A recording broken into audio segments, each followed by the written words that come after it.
Assalamualaikum warahmatullahi wabarakatuh. Innal hamdalillah nahmaduhu wa nasta'inuhu wa nastaghfiruh wa na'udzu billahi min shururi anfusina wa min sayyiati a'malina. May yahdihillahu fala mudilla lahu wa may yudlil fala hadiya lahu. Asyhadu an la ilaha illallah wahdahu la syarika lahu wa asyhadu anna Muhammadan abduhu wa rasuluhu wa ba'd. Ayuhal ikhwah, sebagaimana kita tahu bahwa hukum asal ibadah adalah haram. Tidak boleh kita melakukan ibadah kecuali ada perintah dari Allah dan Rasulnya sallallahu alaihi wasallam. Di sini muncul syubhat.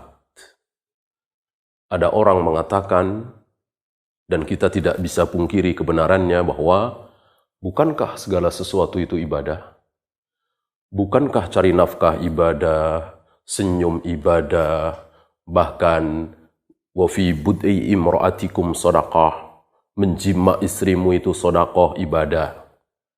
Kalau begitu, kita harus bekerja, harus cari nafkah, harus senyum, mengikuti contoh Nabi. Apa begitu? Ya. Untuk sholat, untuk zikir, untuk wirid, puasa, iya nyontoh Nabi. Nah, lalu bagaimana? Masuk senyum harus mengikuti Nabi, mencontoh Nabi? Berarti kalau senyum kita tidak sama dengan senyum Nabi, berarti senyum kita bid'ah. Kita cari nafkah tidak sama dengan cara Nabi, berarti kita cari nafkah, bekerja dengan cara bid'ah. Kata antum tadi, katanya, kalau ibadah harus mencontoh Nabi sallallahu alaihi wasallam. Disinilah para ulama menjawab bahwa ibadah dibagi dua. Ibadah mahdhah dan ghairu mahdhah. Apa ibadah mahdhah? Salat, puasa, zikir, wirid, melempar jumrah, mencium hajar aswad, tawaf, sa'i. Ini harus mencontoh Nabi sallallahu alaihi wasallam. Berbeda sedikit dengan cara Nabi, bid'ah. Kullu bid'atin dhalalah wa kullu dhalalatin finnar.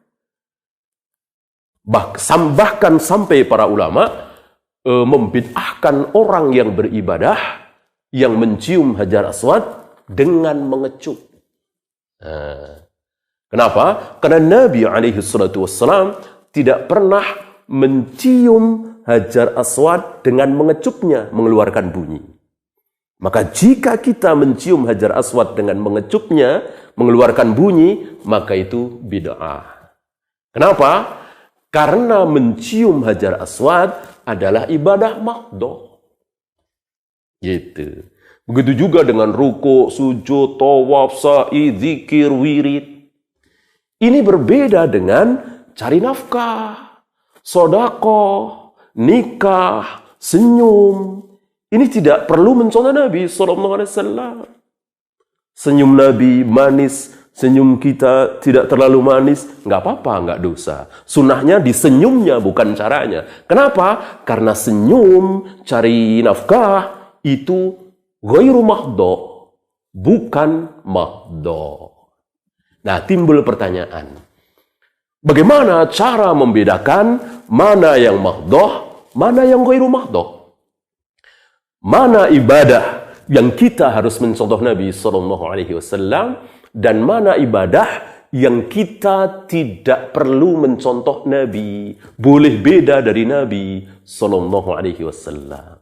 Disinilah para ulama menjawab, memudahkan kita dalam memahami. Setidaknya ada 3 cara untuk membedakan mana itu ibadah mahdhah, mana itu ibadah ghairu mahdhah. Ada 3 cara. Cara yang pertama, melihat bagaimana ibadah tersebut dilakukan. Siapa yang melakukan ibadah itu? Kalau yang melakukan ibadah itu hanya kaum muslimin, non-muslim tidak ada yang melakukan, maka itu ibadah mahdhah. Ya, seperti puasa, zikir, wirid, sholat, tawaf, sa'i, melempar jumroh dan seterusnya. Ini ibadah mahdhah. Kenapa? Karena hanya kaum muslimin yang melakukannya. Kita belum pernah mendengar ada orang Kristen melempar jumroh, ada orang Hindu tawaf, ada orang Konghucu sholat subuh dan seterusnya. Nah, inilah yang pertama. Untuk mengetahui mana yang mahdhah dan mana yang ghairu mahdhah, lihat. Jika pelakunya hanya kaum muslimin, maka itu ibadah mahdhah. Harus mencontoh Nabi Sallallahu Alaihi Wasallam. Jika pelakunya muslim dan non-muslim, seperti sodakoh tadi, senyum, nikah, kan non-muslim nikah juga, sodakoh juga kan, memberi juga, cari nafkah, senyum dan seterusnya, maka tidak mencontoh Nabi, tidak apa-apa. Ini yang pertama. Yang kedua, untuk membedakan mana yang mahdhah dan mana yang ghairu mahdhah adalah dari sifat perbuatan itu. Bisa dicerna oleh akal atau tidak. Kalau bisa dicerna oleh akal, berarti itu ghairu mahdhah. Seperti senyum, nikah, cari nafkah, kita bisa mencerna dengan akal kita. Ente kenapa bekerja? Tentu kita bisa jawab. Ente kenapa ngasih uang sama dia? Tentu kita bisa jawab. Berbeda kalau ente kenapa melempar jumroh? Siapa yang bisa jawab? Ya, kita nggak bisa jawab kenapa jumroh harus dilempar, kenapa Hajar Aswad harus dicium. Kita nggak bisa tahu alasannya. Karena itulah ibadah mahdhah. Tidak bisa dicerna dengan akal. Semuanya tauqifi. Semua harus mengikuti contoh dari Nabi alaihi salatu wassalam. Di luar contoh dari Nabi tertolak. Ya, inilah yang kedua. Jadi bisa dicerna oleh akal atau tidak. Yang ketiga, yang terakhir, untuk membedakan mana ibadah mahdhah dan ghairu mahdhah adalah melihat dari manfaatnya. Jika manfaatnya itu langsung bisa dirasakan di dunia ini, maka itu adalah ibadah ghairu mahdhah. Seperti manfaat sedekah tadi, manfaat nikah, manfaat cari nafkah, manfaat senyum, langsung bisa dirasakan di dunia ini. Langsung, ya. Tetapi jika manfaatnya itu nanti di akhirat, belum di dunia ini, maka itu ibadah mahdhah. Harus mencontoh Nabi Sallallahu Alaihi Wasallam. Tentu kita tidak bisa menjawab manfaat dari sholat subuh, manfaat dari melempar jumroh, manfaat dari mencium Hajar Aswad. Apa manfaatnya di dunia ini? Tidak ada. Manfaatnya nanti di akhirat. Ya. Raka'atani qabla al-fajri khairum minad dunya wa ma fiha.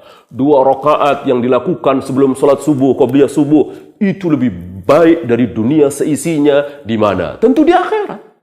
Di dunia kita tidak bisa merasakan apa yang kita dapati setelah salat qabliyah subuh 2 rakaat. Enggak dapat apa-apa, capek iya. Karena apa? Karena manfaat ibadah mahdhah nanti di akhirat, bukan di dunia ini. Nah, jika kita mendapati ibadah perbuatan kok manfaatnya nanti di akhirat, bukan di dunia ini, maka wajib mencontoh Nabi, meniru Nabi, mengikuti Nabi dan para sahabat ridwanullah alaihim jami'an. Nah, 3 hal ini mudah-mudahan bisa memberikan petunjuk kepada kita, mempermudah kita untuk memahami mana mahdhah dan mana ghairu mahdhah, dan setidaknya kita keluar dari syubhat bahwa ini ibadah harus mencontoh Nabi, padahal ibadah itu tidak mencontoh Nabi tidak apa-apa karena ghairu mahdhah. Kita dengar di sebagian daerah ada orang yang tidak mau pakai kendaraan, tidak mau pakai piring, sendok dan seterusnya karena ini tidak dicontohkan oleh Nabi. Ya, ini keliru. Justru yang ghairu mahdhah malah maunya mencontoh Nabi. Justru yang mahdhah malah mereka nggak mencontoh Nabi. Mereka muludan, tahlilan, manakiban, dan seterusnya yang tidak pernah dicontohkan oleh Nabi Sallallahu Alaihi Wasallam. Itulah mudah-mudahan yang sedikit ini bermanfaat.